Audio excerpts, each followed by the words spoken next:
It's the story of an American held in a dark Venezuelan prison. Then all of a sudden they all kind of lined up. They pointed their guns at me. And this is the point where I thought, I'm going to die today. I'm Becky Bruce. I spent a year working on Hope in Darkness, which now has more than 2 million downloads. Find it on kslpodcast.com or wherever you listen to podcasts. In today's episode of Project Recovery, look down, they're cutting my shirt off. They're trying to bring me back to about it. Is you doing what I'm doing, and I'm probably told me you need to pick one right now because I'm tired. I chose recovery. So just to be clear, this is a conversation you're having with a guardian angel. make sure you listen to the end. Find us on Facebook at Project Recovery. We'll have that and much more coming up.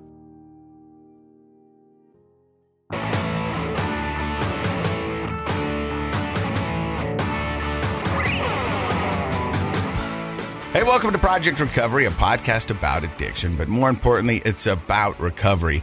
And it's brought to you by our friends at knowyourscript.org. If you're looking for information about the opioid epidemic, if you're looking for information on how to talk to the doctor, talk to your family, or even talk to yourself, they're a wealth of knowledge right there at knowyourscript.org.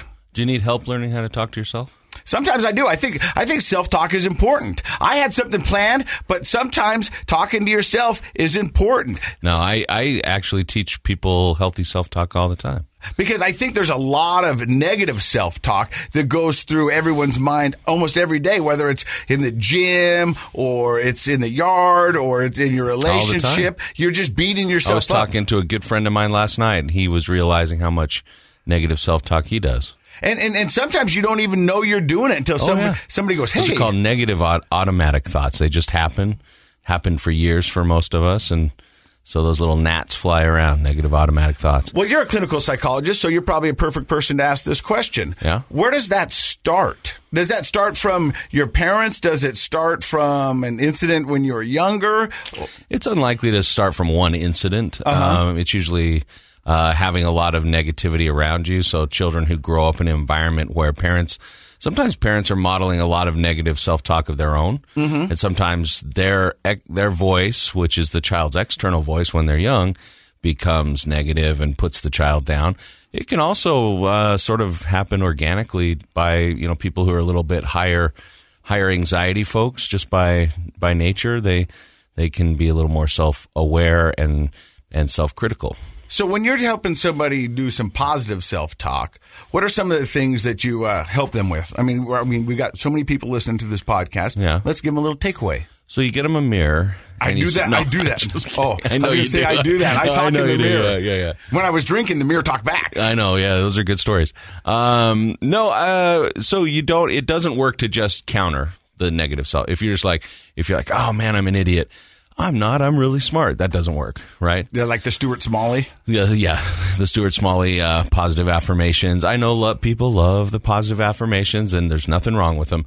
But if you're really struggling with negative self-talk, it's important to first spend some time just being aware. I would say start by writing it down. Instead of trying to correct it at first, get your notes out on your phone and spend a whole day or two writing down all your negative self-talk so that you can look at it. Mm-hmm. And then we learn how to reframe it and challenge it and say, well, is there a different explanation for why I'm feeling this way? I'm an idiot. Well, okay, instead of just countering it, why don't we say, what's a different reason for why I'm feeling this way? Usually you get to another issue, like, well, I'm actually afraid or fearful as I go into this job interview, and I'm worried I'm not going to get it. So that's where that negative self-talk came from. So we work on the fear instead of just trying to counter the self-talk. So you kind of have to dissect the thought, because I know when I was doing this negative self-talk, and I've told this on the podcast before, I would get in the car and I would scream, I hate myself. Mm-hmm. And I truly felt like I hated myself at that point. But if I was just going to do the opposite and go, you're awesome, my mind would be like, you're lying. Yeah, you'll lose that battle every time. Yeah. But when you were getting in the car and yelling, I hate myself, what was going on? Like, I'm drinking too much. I've got a failed marriage. My job's not happy with me. And you know what I mean? So there you go. There are 3 areas of intervention. So you could say, you know what? it's not that I hate myself. It's actually that I have 3 major areas of my life that I'm really struggling with, and I've been trying to handle them on my own, and it's just not working. So in a way, I'm upset with myself. I'm disappointed with myself for not being able to handle those 3 areas of my life. Maybe it's time I reached out and got some help with all 3. All right. So then the negative self-talk kind of takes a backseat and eventually goes away. But I mean, I like the part of dissecting it and trying to figure out what the root of it really is, because a lot of times we don't do that. We live in such a microwave society, such a fast-paced moving world, that a lot of times we just take the lowest common denominator and just go with it. You know what I mean? Yeah. But it's that self-introspection that is so important. That one of the resources I actually learned in recovery is, let's do some inventory. Let's see what it is. Because if you did break down the inventory, chances are there are some things that I'm doing well and that I could probably highlight and put my energy toward. Chances are, for almost anyone, most of what you do, you're doing well. Most of your behaviors and things are very productive and good. There may be a few that are kind of overshadowing all that good stuff because they're really hitting rock bottom in certain areas of life. But most people, most of what they do all day is really good stuff. And I would say this is a good plug for therapy, actually. A lot of times people think, I have to wait till I'm really broken. You know how I don't like that term. And go into therapy, and then I'll have to be in therapy for the rest of my life. Blah, blah, blah. And it's like, no, why don't you say, if you're listening to this and you're like, you know what? I do that a lot. I do a lot of negative self-talk. Why not call up a therapist and say, you know what? I'd like to come in for just a few sessions, maybe 3 or 4, and talk about something specific. I don't really want to go over my whole life. Let's just talk about negative self-talk. And if all you did was go in and in 3 or 4 sessions learn how to correct your negative self-talk, wow. One more tool for the tool belt. Right? Yeah.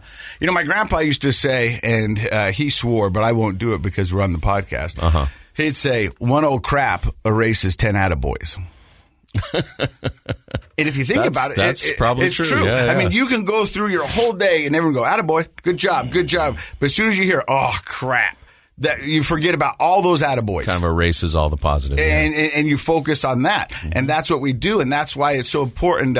We just released a clip on Facebook a couple days ago from producer Josh, and it was perception. And you were talking about the importance of perception. And that really kind of goes back to that, is where we focus in our energy and what are we looking at? I know I'm an eternal optimist, and you say that somewhat learned and somewhat inherited, but if we could focus and force ourselves to look at the bright side, I think it'd be a little bit easier on ourselves. Oh, definitely. Everybody can learn to be more optimistic and positive, no matter where you're at right now.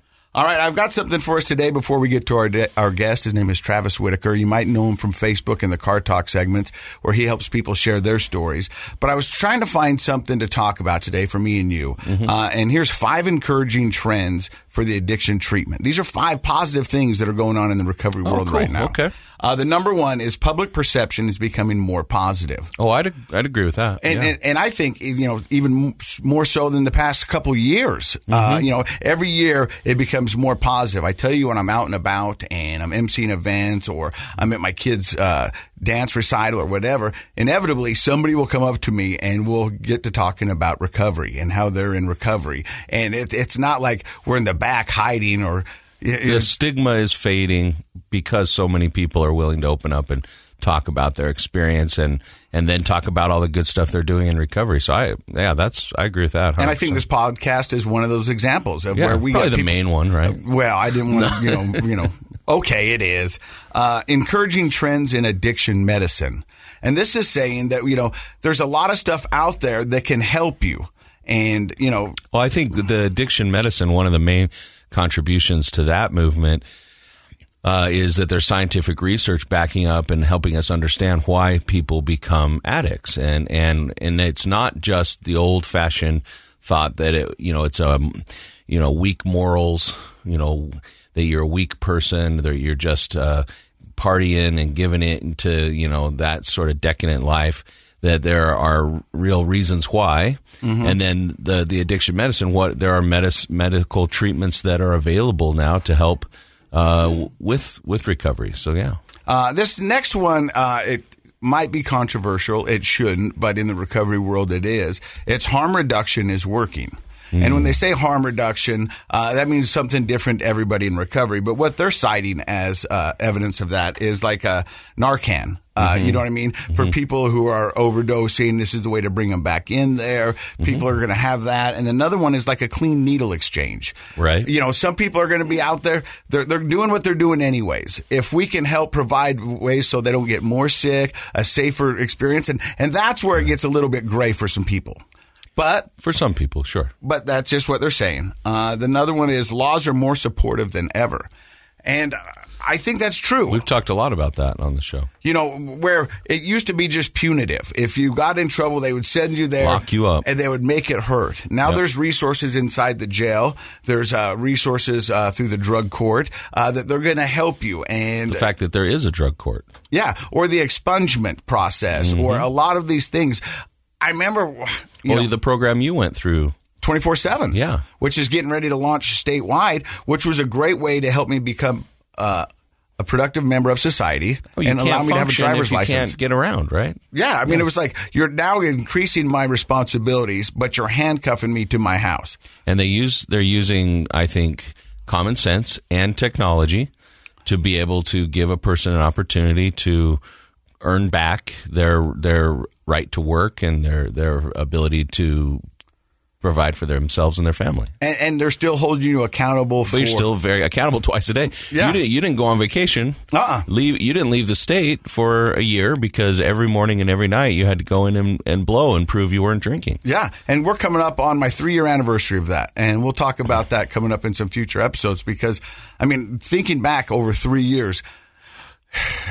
a lot has happened and a lot of amazing things have happened. And it's all because of recovery, in which I owe so much. The last one is we know more than ever before. And I think this is the most vital one, is that we are learning so much more about addiction. But, 20, 30, 40 years ago, it was a disease that no one talked about. No one understood. Shameful. And it was shameful. And so much that anonymous had to be put in the name so people would feel okay going to talk to other people about a similar disease. Yeah. And that's, I think AA, when it started, it was so important for it to be anonymous because that was the culture that everyone was living in. And you couldn't get help if you didn't have that anonymity because you'd lose your job, you'd lose your standing in your family, all those things. Now, I'm so glad that anonymous maybe isn't necessary anymore. If you're an AA person, I understand that's your point of view, but as a culture, we don't need to be anonymous anymore. In fact, we've kind of grown past that, I hope, to where now we can openly, in public, on social media, on podcasts, we can support each other and talk about it. I remember my therapist, his name was Eddie, and he was at Pinnacle Recovery. And I've said this on the podcast before, so if you've heard it before, just bear with me. But he goes, drinking's not your problem. And I go, huh? What? I'm pretty sure drinking's my problem. That's why I'm here. And he goes, no, your problems are your problems. And drinking is your solution to your problems. Now, of course, down the line, drinking really became a major problem. But that's what we're learning now is that... What did that help? How did that help you, though? Like, what insight did you get from that? That it was a solution to problems, and it was the only solution that I knew how to cope with them. And then it became a big problem. But the reality is that when I was talking to loved ones and I was talking to, my employers or whatever, and they say drinking's your problem, and that's all they saw was the drinking was the problem. But if you peel those layers back, I had some serious problems that I had to address, that I had to get down to the root cause of, why am I doing these things? Why am I running away from things? What am I numbing from? What is making me uncomfortable? Because for the longest time, anytime got uncomfortable, beer or alcohol. That was my quick answer. And guess what? It worked majority of the time. Well, and that's a really, really important principle and behavior change that Eddie was going after there. That was, drinking got you here, like where you're at today in recovery center, trying to get better. Drinking caused you to be here. Caused a lot of damage. Right, I'm not downplaying the fact that I had a drinking problem. But if we take drinking away, the things that motivated your drinking, the reasons that you drank, those are still there. And if we can't get in and work on those, then you're not really in a healthy recovery. You might just be A dry drunk, or you might just be sober. But we've talked about, sobriety isn't really the goal. The goal is recovery. Mm-hmm. And part of recovery is going back layer after layer and finding out what's led me to this point in my life. But 20, 30 years ago, if someone was an addict, they were just a bad person because they got bit by the disease. And that far back, people didn't even think of it as disease. It was, faulty character, low morals. And that's not the truth. And we prove it time after time when people come in and sit down in that chair that Travis is to tell their story of how they got into their addiction. And there's commonalities in a lot of it. And that's what's amazing is that once you strip that back and you go back to the root cause, we can help you recover. We can help you get to where you need to be and give you a full life. So I'm going to put you on the spot. I love this. What's one of those things for you? Like, what was one of those things that you think had to have been? I mean, you're 3 years sober coming up here next month. Mm-hmm. So have you worked on some of those things? Can you give the audience an example of one of those things that motivated or influenced your drinking that you've had to go work on? Honesty with myself and not trying to make everybody happy. And just, I thought that was my job. My only value rests in if you were having a good time. Mm-hmm. If you weren't having a good time, I felt like a failure. Well, yeah, and you kind of sought employment that kind of validated that. Yeah. And that was literally got paid to make other people laugh and be happy. I thought, and I held on to it so tight, the TV job, the radio job, that was my identity. I figured out what my identity is better now than ever before. I'm a dad. I'm a boyfriend. I am selfish. And I do things that I want, and I try not to do that. And so it was figuring out who I really was, and not who I was perceived to be.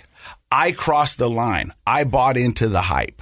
I tried to make everybody happy all the time, and the reality is you can't do that. And I tried to do it. And even when I was down, some alcohol would give me some courage, make me feel okay, and go out and try to do it. But now if I'm sad, I'll be sad. And if I want to make you laugh, I'll make you laugh. If I don't feel like I want to, I'm not obligated to. It's not my job.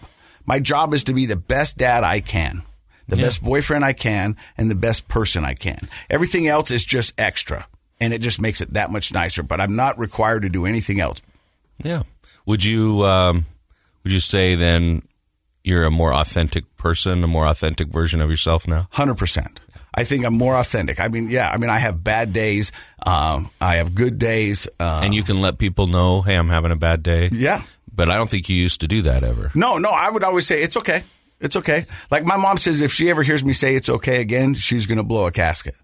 Yeah? A gasket or a casket? Both. Okay. You know what I mean? Let's start with the gasket. Casket's pretty that's severe. Well, I hate it when you do that to me. We're going to wrap it up here. We're going to introduce you to Travis Whittaker. That's authentic. I love that about you, man. I know. See? I do. I will say this. I know we're wrapping up, but back in the day, when we did like TV and stuff together, and I guested for your show, and I never heard you admit to anything like life was hard in your life at all.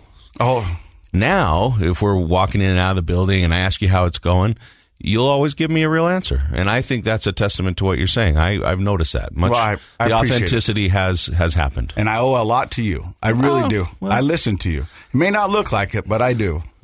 I love you, buddy. Coming up, our guest today on Project Recovery is Travis Whittaker. You might know him from Facebook videos called Car Talk. He's been 12 years sober, but he's got a story to tell. You're listening to Project Recovery.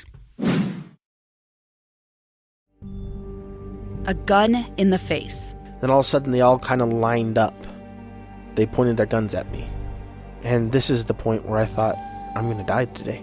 Started 2 years of horror for an American in Venezuela. They said, you need to give us your phone and get ready because you're coming with us. I'm Becky Bruce, and I spent a year researching and piecing together Josh and Tammy Holt's story about their ordeal in a notorious prison. That's when everything started to turn bad. We had another pound on the door. Boom, boom, boom. And there was the police once again. You can binge all of the episodes of Hope in Darkness on kslpodcasts.com or wherever you get your podcasts.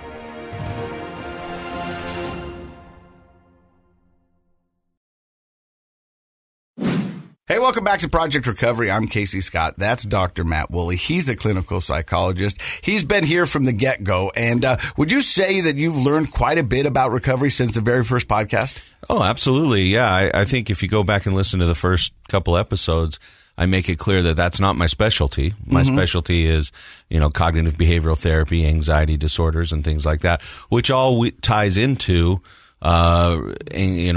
substance abuse, because I realized early in my career I wasn't going to get out of having patients who are abusing substances. I work with teenagers and young adults, and wow. So, early on, I got a lot of experience working with people one-on-one and with families where substances were a problem, usually secondary to their anxiety, and that's why they were seeing me. But, you start working with them in those capacities. And then when we started doing this show and having people come in person after person and tell their story, it's been sort of like a little seminar for me. I've been learning a lot, and then I'll learn something here and I'll go look it up and read up on it. So to some degree, I feel like I am becoming more of an expert in substance abuse, and like our show promotes, recovery is what I really like, and looking at things like mindfulness and alternative forms of treatment. So yeah, it's been fantastic. I feel like I learn something every week when we do the show. Our guest is 12 years sober. His name is Travis Whittaker. Would you say every day you learn more about the recovery world? I mean, you've got 12 years under your belt. Some people would look at you like you've got it all figured out. Oh, I don't have it figured out. It's a process. It's every day. It's a different part of the journey and finding out what works. What I do know is that I have a choice when I wake up every morning. I have a choice to use or not use. I'm at that point in my life where it doesn't matter how much stress, doesn't matter what's going on in my life. I just play the tape all the way through, and I know that that's not the answer to anything. They have a meme on Facebook, and I love that because that's where I get all my information. And it's got Robert Downey Jr. on it, and people go, He goes, I could have a drink today, but then again, I got plans for Christmas. Yeah. So, you know what I mean? Yeah. So I'm not going to go along with that. How old are you now, Travis? I am 49. So, Travis, where does your journey into addiction begin? It started at the age of 25, and I remember playing basketball. I always got hurt playing in churches. It was always just... For those who don't know, outside of the state of Utah, church ball is vicious. Brutal. Yeah. I mean, everybody gets black eyes. People get kicked out. I mean, I don't even know if they do it anymore. Dan Walker punched me right in the chest in the middle of a church ball game, and he was on my own team. Yeah. And so you're very injury prone. Well, I wasn't injury prone, but when I played, and it was always at like 9 o'clock at night, you get a bunch of guys, you go play, and you had to have, you got to have 10 guys, so you just invite whoever. And I will just say this, I think church ball was kind of the equivalent of the Mormon guy's therapy. Oh, yeah. Because you're a good guy, you're holding it in all day long, you're nice to everybody, and then church ball, it becomes jungle ball. A lot of aggression. And it's elbows and pushing, and pretty crazy stuff. Yeah. So you're in there, you got 10 guys, 8 of them who can play, 2 guys are just there to fill seats. Well, I had a breakaway, and I was going up for a dunk, and a guy took my legs out, and I landed on my tailbone and shattered my L4, L5. And, wow. So, and at first, I wasn't married at that age of 20. I was probably 21, 22 when that happened. And got married, 23, and then at 25, had health insurance. Right? For the first time in my life, I get married. My wife has health insurance. I'm like, I'm going to go to the doctor. My back is just killing me. Ibuprofen's not working. Stretching's not working. So you hadn't really been seen for 4 years. You had this injury for 3 or 4 years and no treatment. Right. You just rubbed some dirt on it. Chronic pain. Chronic pain. Okay. I grew up on a farm, right? So you just if it's not bleeding. We're not going to the doctor. Yeah. So, and just, continue to play through it. Just always that achy, hurt feeling. Went to a doctor, MRI, all the stuff they do.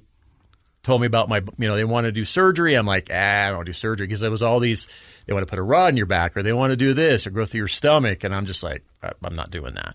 So he gives me Loratab. And it started off with take one, every 4 hours, when you have to. And is this 90s? When is this happening? This is 95. Okay. 1995. So that's right after I got married. We had insurance. And then 95, I go to the doctor, and opioids were flowing at this point in our history. Lots of opioid prescriptions. Well, I've learned a lot about doctors, over the years. It's just, they're there to treat a symptom. And a lot, back then, the addiction, really, they didn't quite understand that people were doctor shopping and coming to get scripts filled left and right. Oh, you got a pain? Or you got a cough? This is what you need to do. So before you had taken that Lortab, any partying in your early years in high school? Any of just, beers on the weekend or anything like that? Or were you just a pretty straight shooter? So, my mom, alcoholic. That whole side of the family is alcoholic, so I kind of stayed away from it. I mean, I did party once in a while on the weekends, but it didn't control my life. It wasn't something that I felt like I had to have to function, and I was, in my mind, just making sure I was aware of that. So addiction does run in your family. Yeah. My mom's side, all alcoholics. My dad's side, all opiate addicts. Dad died of a drug overdose. Mom's got some brain issues going on from alcoholism. And then I've lost 4 or 5 relatives from death by suicide and addiction in the last 5 years. Wow, that's a really heavy family history. How old were you when your father died of an overdose? So he gave me up for adoption when I was 4 to my mom's new husband who adopted me. And so from 4 until 25, I never knew him. And then I reconnected at the age of 25 and learned about him. He wasn't a nice guy. He wasn't a good guy. And right around that time, I learned he was addicted to opiates. I was starting my opiate journey at that point, and I think that kind of maybe connected us a little bit. In a weird way. I mean, I can totally see it. I mean, it's like, well, he's got this. I'm come from him, and so maybe this is, yeah. And he was a scary guy. I mean, he was 6'9", 280 pounds, a big guy, and at first he was nice, and then I could tell what drugs over the years had done to him. He played professional basketball, and I think had over 30 back surgeries and a pain pump put in, and like his life just wasn't good. And I didn't know that's what I was kind of heading down, that road.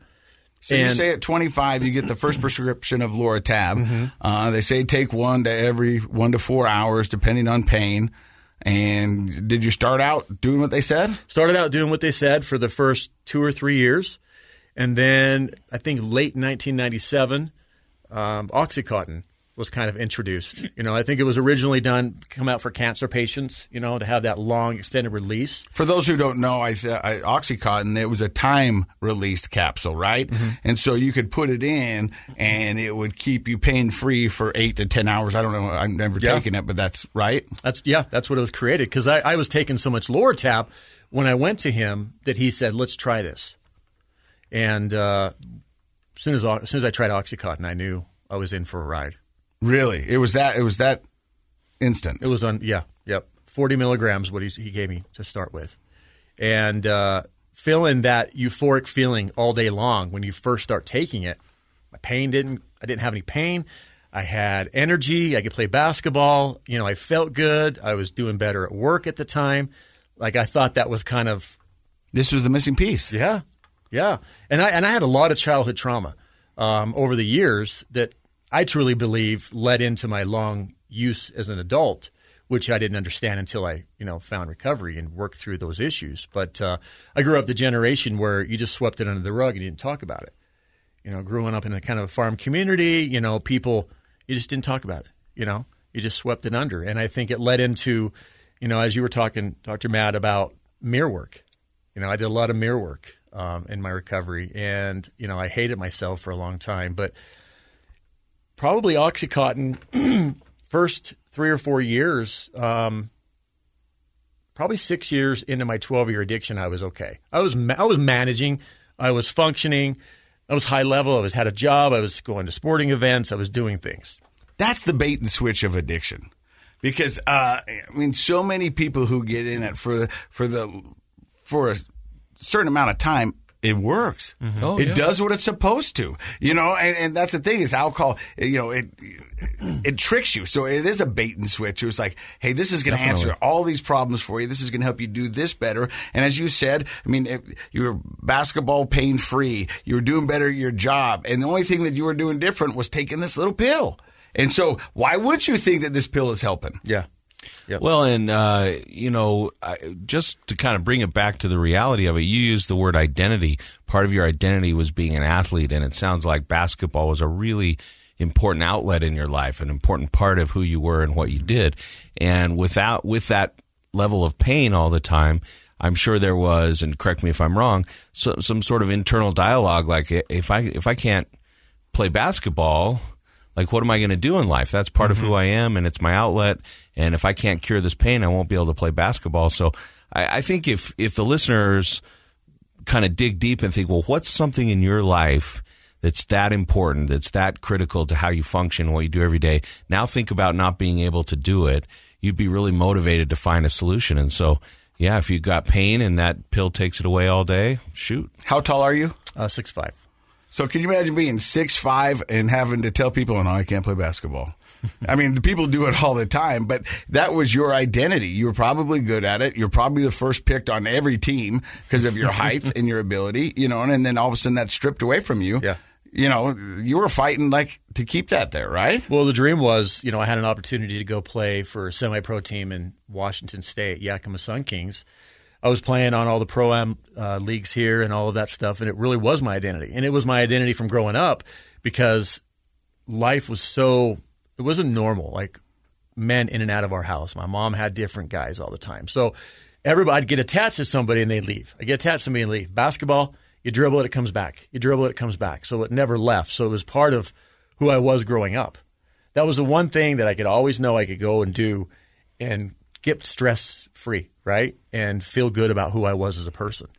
Wow. Yeah. Well, that sounds to me like you've done a lot of therapy work on that, right? Yeah. Kind of recognizing how as we grow up, when we have stressors, especially chronic stressors or traumas, kids are very adept at finding solutions. Like, what can I do to fill this void to help myself? And in your case, it sounds like basketball filled that void. And so even more than I thought when I started this little part of the conversation, I really do see how central basketball was to how you felt about yourself. Yeah. So for 3 years, you said the Oxycontin were working. And, well, you didn't say working. You said you were managing. Managing, yeah. But as you know, you get to a certain dose, and then it works, and then you don't get that level. So you have to go and get it increased, and then increased. And, I mean, by the time over the years, and then I added alcohol in it, and then I added Xanax into it, and then I added fentanyl into it, and then I just kept adding this cocktail to it, still searching for the way I felt when I first started taking it, right? Because you just become so used to it. But at that point, I'm losing jobs, I'm overdosing, I'm having seizures, I've multiple car wrecks, rollovers, getting arrested, doctor shopping. I mean, the list goes on. I mean, that's what addiction does. It just continues to take everything from you. And you summed it up so nicely, but we want to get into a little bit more than that. How about your wife? Was she sticking around for all this? So I was using only by myself, right? At the point I was just going to doctors. One doctor, and then I was going to 9 doctors, right? Mm-hmm. And she just thought, she recalls, there's a lot that I don't remember that I have to be advised of during this time. And she goes, I remember the day you came to me and said, I think I'm a drug addict. And she's like, what are you talking about? I said, I think I'm addicted to opioids. And she's like, but a doctor's prescribing it. What do you mean? You're not getting heroin off the street, right? You're not doing all this other stuff. And I wasn't out partying. It was just me causing all this chaos in our house. And that's when she started looking at it. But she was also an enabler. So, anytime we went somewhere or car wreck, she wanted to make it seem like our little house was put together. But she got sick and got ulcers. And, I mean, it does a lot of damage on families. And I'll tell you what, this month we'll be married 27 years. Congratulations. Thank you. But that just goes back to a point that we all often hit here on the podcast is addiction is a family disease. Although you're the one that has the disease, the rest of the family really feels the weight of that addiction, and it can burn through a household quick. Yeah. Well, and I'm a master manipulator. Most addicts are. So I can convince you that you're, crazy when it's all me doing this, right? and convinced her that, this is all in her head and not the case. And at the time, I've got 3 kids growing up, and my son is seeing all this and seeing what's going on. And, I do believe in that passed down trauma, right? It was passed down to me. So I need to break this. I need to stop this because I don't want it passed down to my grandkids. And so you're managing, then all of a sudden you're losing jobs, your wife's getting ulcers. A lot of times on this podcast, we will talk about a rock bottom. And do you have one of those? I do. Let's hear it. Yeah. So I got sober in 2009. I remember 4/20, 2009, which I had no idea what 4/20 was. That's when the weed smokers light up. Yeah. If you know what that is, you go see a doctor. Go home, ask your kids if they know what 420 is, and then sit down and have a conversation with them if they say yes. They'll say yes. Trust me. Yeah. But, over the last 5 years, cops at the house all the time. I think our local bishop kept me out of jail multiple times. Love him. And, I didn't Did you have understand DUIs? You mentioned car accidents and rollovers and no DUIs, huh? No. Interesting. No. Got arrested for doctor shopping. That was one of the part things where my first year of sobriety, I was turned down for 23 jobs because I had misdemeanor charges. Okay. But today it's all expunged. You were talking about that earlier, so I wanted to touch on that. It took me 10 years, but it happened. Good for you. Thank you.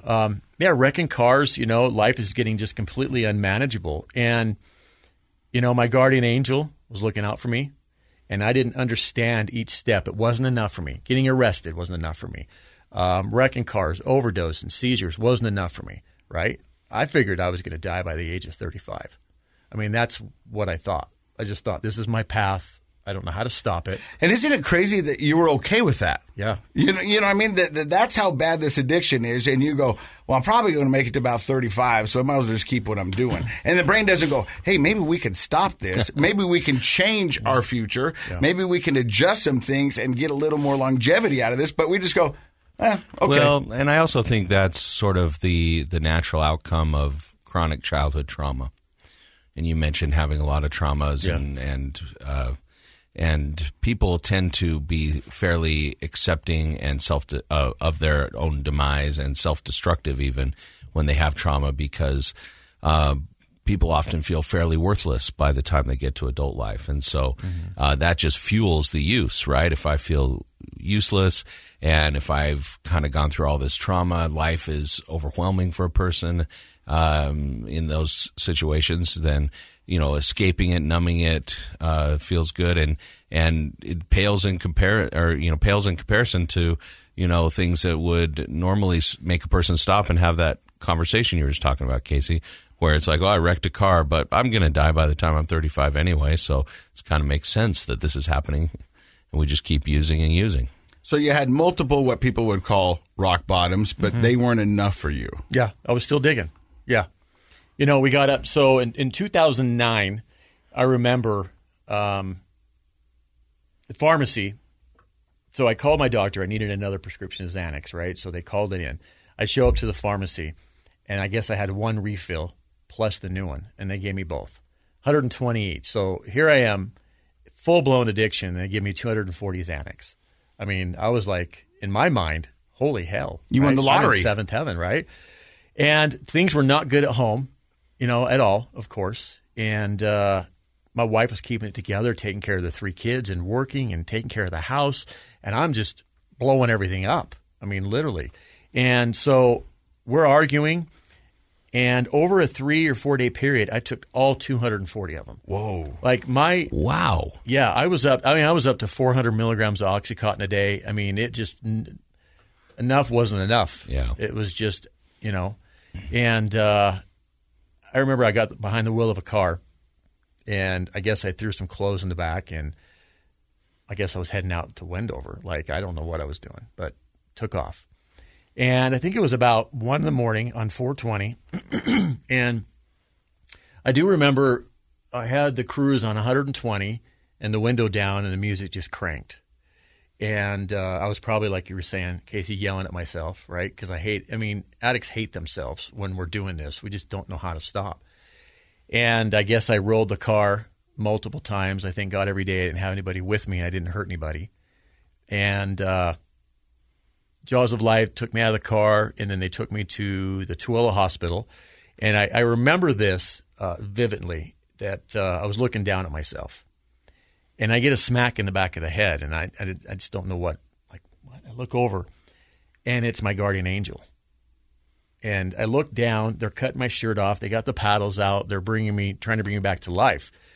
And the more I talk about it and think about it, is they were trying to bring me back, but I think they were waiting to find out what my answers were, what the questions he was going to ask me. He's like, you got 3 options at this point. And I really feel like any addict that's in addiction has 3 choices. I'm going to either choose recovery, and I'm going to change my life. I'm going to continue doing what I'm doing, and I'm probably going to kill somebody and end up in prison the rest of my life, or I'm going to die of a drug overdose. And he told me, you need to pick one right now because I'm tired. I'm exhausted. And I chose recovery. So just to be clear, this is a conversation you're having with a guardian angel? Yes. Okay. Yep. I chose recovery. And it took me 2 weeks to get into the treatment facility. I spent 95 days there, and it changed my life. I worked through loving myself. I worked through the pain and misery that I had that I didn't understand as a child, because my goal is to be the best husband and father and be the best person I can in recovery. And I get to do that every day now. So where did you go to recovery? I went to a place called the Ark of Little Cottonwood and spent 95 days there in Utah. I did 45 where I went, and a lot of people have done 30 to 60. 95 days, I mean, probably is about the time that most addicts need, but unfortunately can't get it one way or another because of job, insurance, money, or whatever have you. Yeah. Why 95 days? Well, you know what? So I'm blessed to have so I went to my bishop at the time, right? And I wasn't active in the church, but we were good friends, and my son was friends with his friend, and said I need help. And then I went and spoke to the stake president, and I remember going to the stake president going, I have no money, no insurance. And in 2009, residential, I don't believe insurance covered a residential treatment.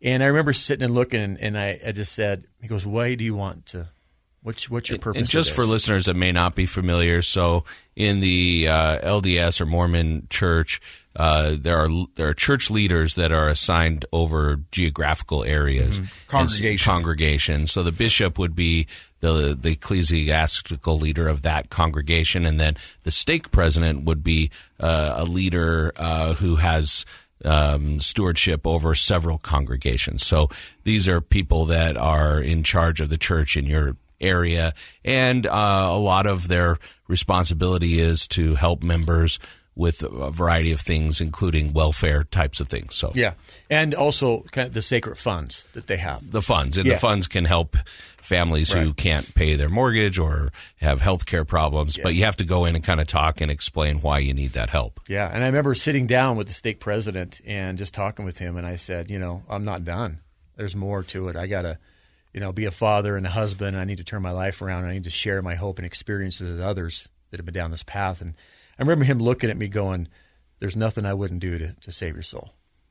And that's how my journey began.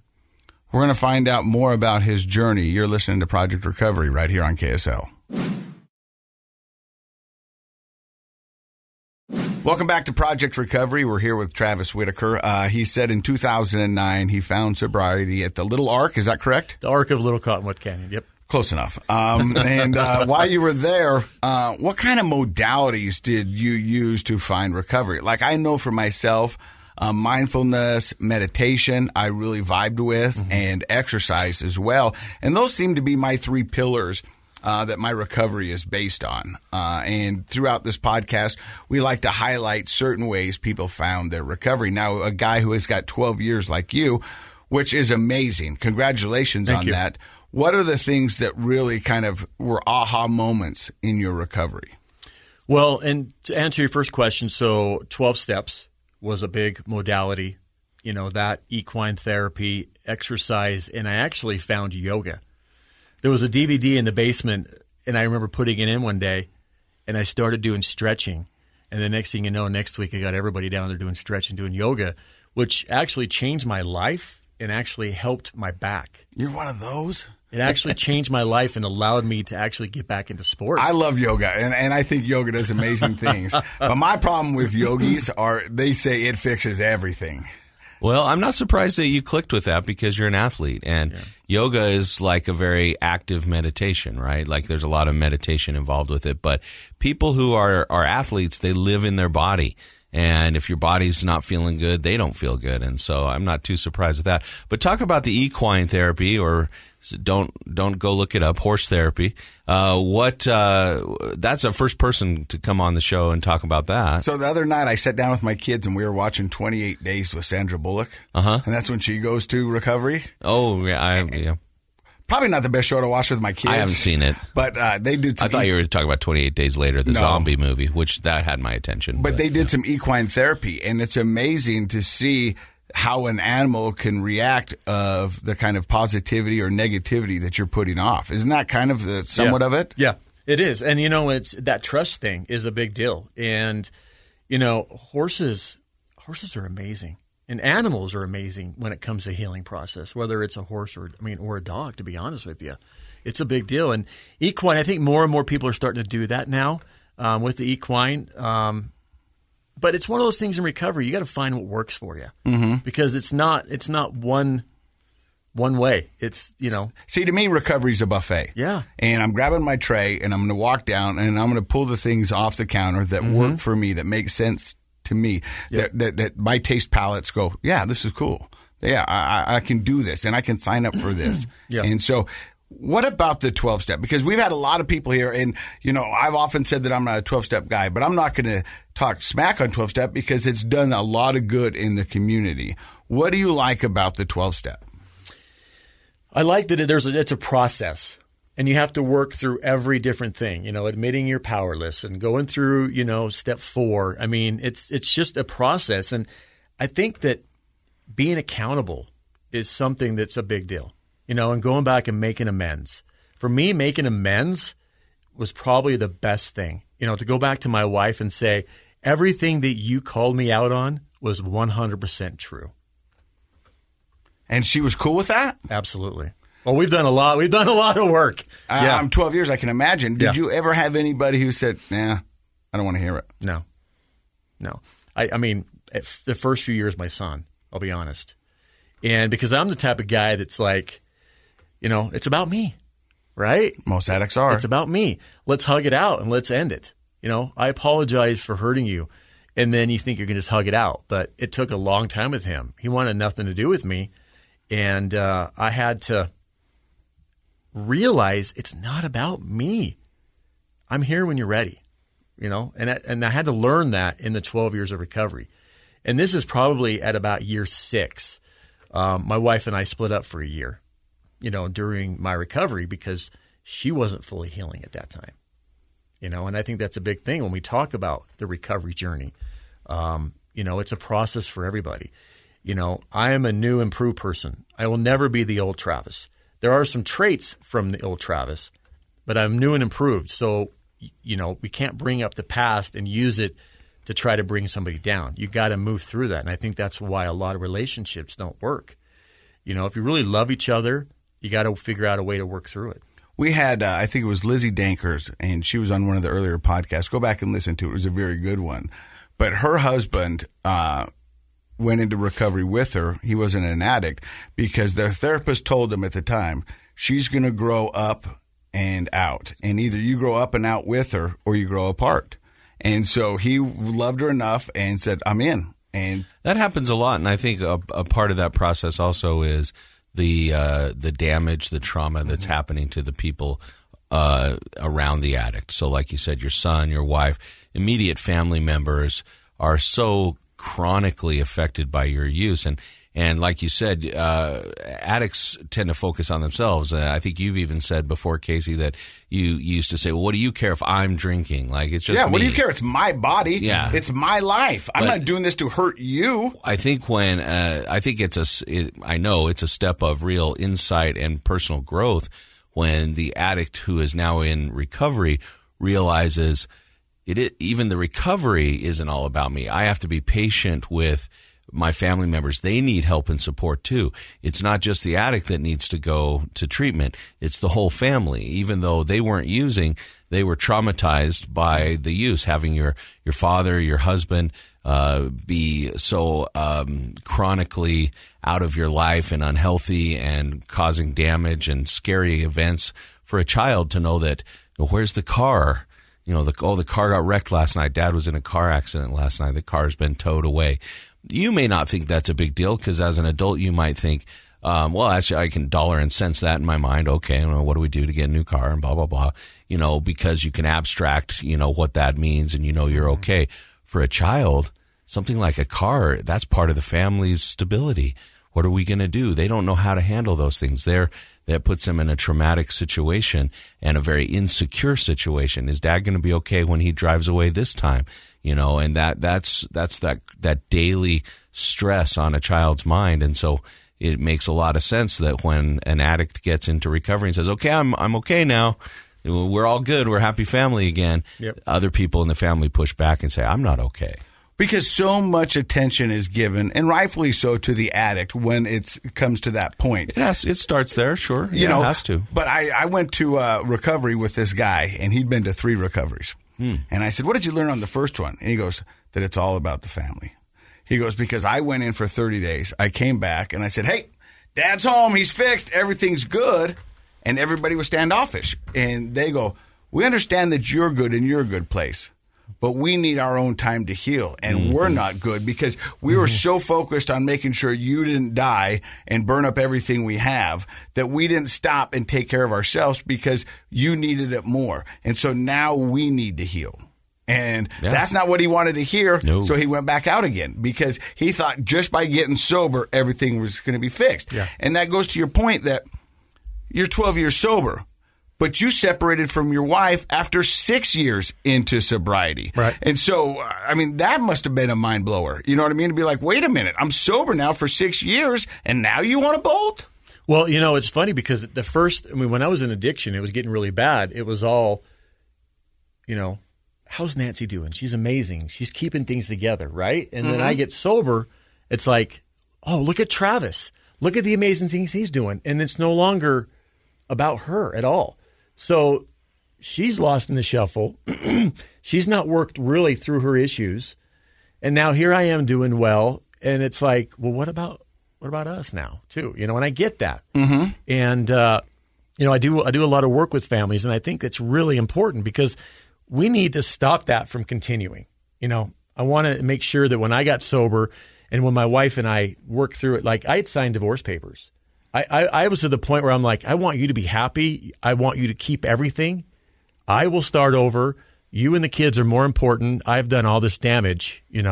I've blown a lot of money. I've wasted the 401k, nonstop getting title loans on cars at like 400% interest.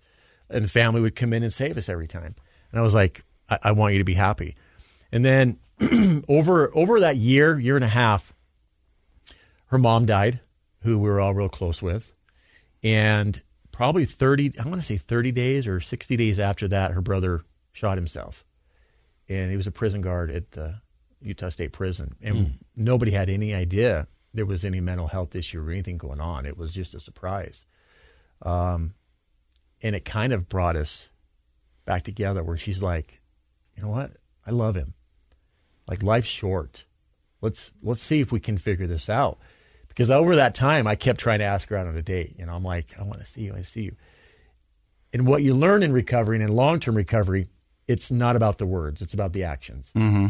So I had to stop talking, prove that I'm doing well in my life. And that's when I started in the treatment industry. And things just kind of took place. Have you had any relapses? It doesn't sound like you're talking about any relapses. No.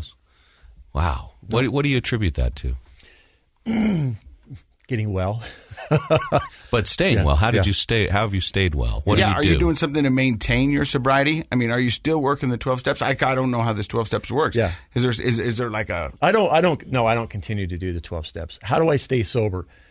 Again, I wake up every day and I'm thankful for my life. I've lived in so much misery for so long and being so unhappy and faking it that I'm at a place now where I get to help people. I get to suit up. I get to show up. I get to do, I'm also an interventionist. I get to go into crisis situations with families, and I get to give them hope. Does that keep me sober? No.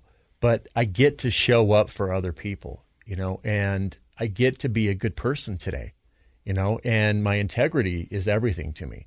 And I found a way that's worked for me, and what I do is continue to do that every day. If I get stressed out on life, I go to the golf course. I go to the movie. You're speaking Casey's language. Yeah, the golf course is my happy place. Yeah, I go do things that make me happy because I do have to take care of my wellness and before I can show up for other people. So I've just figured that out, along the way. It's not been perfect. I started gambling for a minute and then for 6 months, and then I realized, what am I doing, right? So then I stopped that, and then I, found some other things. Maybe I'd go buy shoes I didn't need because I was looking for that excitement. High? Yes. So there's, along the way, you figure it out. Now, you brought it up, and so I'd like to talk about it for just a second in intervention, because we've had one interventionist, or maybe two in the course of 2.5 years. What does an interventionist do in your eyes? So an interventionist, what I do is I want to help the family and the addict get help. Because when you think about it, the family is in a place where they're enabling. And they're thinking that they're trying to keep what they're doing is keeping that person alive, but it's actually keeping them sick.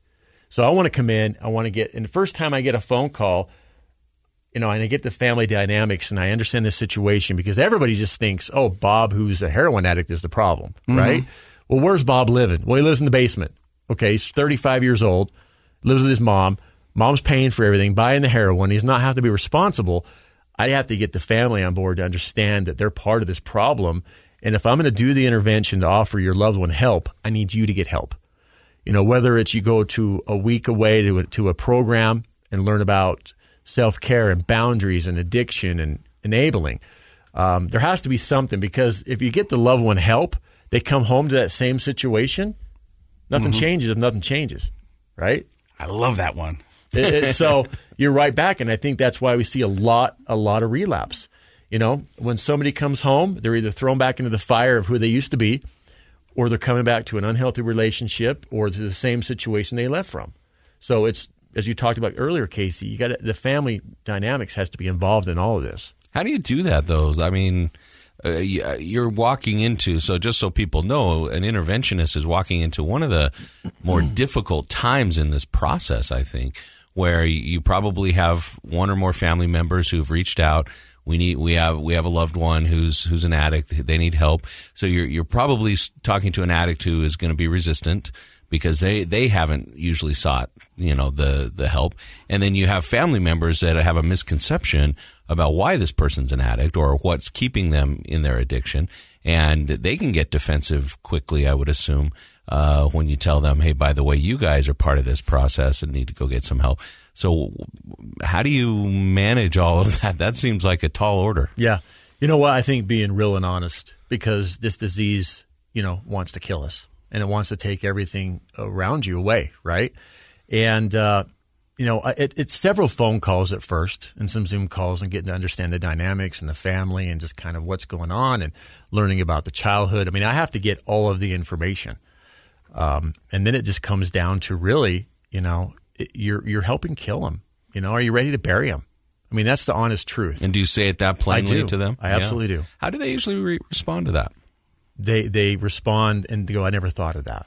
Yeah. It's usually in a positive way. I think we're the ones, people providing interventions of any kind, therapy or whatnot, I think we're the ones that are more afraid of that sort of directness than the person receiving it. I think the person receiving it usually, when it's correct, when it fits the situation, it's almost a relief to them to have somebody speak plainly about a situation. Well, they've been dealing with an addict that's just been lying to them for years.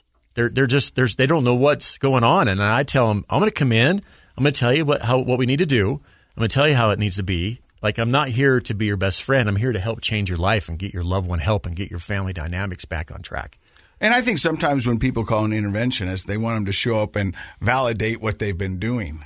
You know, and be like, you know, I did this, and you know, and I wow, Mom, you're doing a great job. Yeah, you know, and I can't believe they're still out there. And when all of a sudden they're putting, you know, and they go, hey, I think the truth cuts through things. I think that the truth will set you free. Well done. Yeah. You should put that on a bumper sticker. But I think that is true. It does set you free, and it also helps people. It just rings true. When it's true, it means something different than all the lies you have to sift through all the time. And I would imagine you have more positive responses from that approach than people might think. Yeah. You know, I've been in the recovery world for about 3 years now, and you know, it doesn't seem like I get the questions about interventionists all that much. Are you doing quite a bit of them, or I mean, how does that work? I mean, I know Utahns and the way they think is they can usually do it a little bit cheaper. They'll do it. You know what I mean? And I'm not knocking anybody. What, we're cheap here in Utah? What? Yeah, we're known for that. Utah's favorite F word is free. That's for sure. Yeah. You know what I mean? And but I mean, I think the value of a good interventionist is worth it, you know, because you can come in and be that third party where you don't have anything vested in it except for the well-being of both of them. And you're going to be honest and tell each side that, you know what, you probably could be doing it better.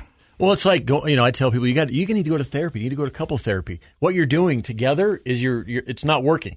Because you interrupt each other. You say that's not true. It becomes an argument. When you have somebody else that's not part of your family dynamics there to control the situation, people listen. They really do. I don't have a lot of people that fight back. I'm pretty good at what I do, and I think it's sharing my passion, and I've been through it, right? Mm-hmm. The goal is to get help for them. The goal is to get them to have a better life, a better quality of life. But the real key is getting them to understand that they're worth it and they deserve it. I mean, that's the key. You know, they're worth it and they deserve it. And when you're not doing interventions, you're also working for a recovery center in California. I do. Yep. I work for True Recovery in Newport Beach, and we have all levels of care: residential, detox, PHP, which is partial hospitalization, IOP, and it's an amazing trauma program that's ran by Dr. Megan Markham, who's very well known. And I'll tell you what, I love seeing people get the gifts that I've been received, right? That was my favorite. When I was in the house for more than 3 weeks and I'd see new people come in here, the first week they were kind of in a haze. And when all of a sudden they realized what kind of gift was put on their foot, right below their footstep, they would be like, whoa, this is amazing. And that, I mean, it gives me chills just thinking about it. But you got to do the work. That's the thing, right? It's like you can do this all day long. And if you don't grab on, you know, then it's not going to work for you. It's you know, recovery, you have to jump in as you've learned in 3 years, you know, and it's going to be rocky, and you're going to deal with past stuff, and you're going to deal with, like I did, past legal stuff, but you just got to find a way to figure out. And I think the more you do that, the more proud you are of yourself. Amen. Hey, if people want to get a hold of you, do you have a phone number or a website that maybe they want an intervention, or they want to find out more about, you know, your recovery center? Where do they go? Yeah, so truerecovery.com. for Newport Beach, and then Living Recovery Interventions is my intervention business, and my phone number is 801-573-4188. Dr. Matt, any takeaways?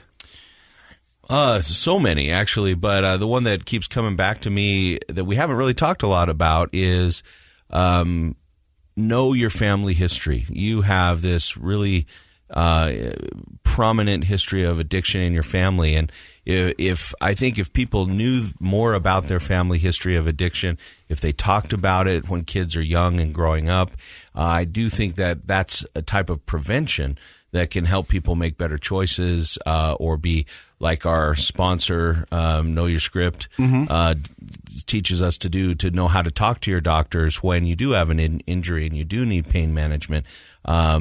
I think that's something that's a great takeaway from your story. But thank you so much for coming in. I really appreciate it. And I will say, you asked me earlier, Casey, have I learned some stuff? One of my very favorite things every week is knowing what people are doing now. And I am always impressed on how dedicated people who are in recovery are to giving back and turning their own professions into opportunities to help others. So thank you so much for doing that for people in our communities here in Utah and California, I just think is tremendous. Thank you. And the thing I like about this podcast, and I don't want to blow your mind to our listeners, but most of the time we just open up the mics and have a conversation and we see where it goes. And it's kind of an all the time. Yeah, it's an organic conversation. But if you go back and listen, there usually becomes a theme that pops out of each of the podcasts. And for me, the one that I gravitated towards is identity. And we didn't know he was going to talk about basketball being his identity. Right. And in the beginning, when it was just me and you, we talked about my identity being on TV, and that's who I thought I was. In reality, that's not who I was. And I think if you go back and look at, addicts, the identity. It's a huge thing. And that's a good starting point for anybody to look into their addiction and find out what their identity is. Absolutely. So thank you for stopping by and listening today. We love you and we mean it. Project Recovery is brought to you by our friends at knowyourscript.org. And in case you forgot, it's a KSL podcast.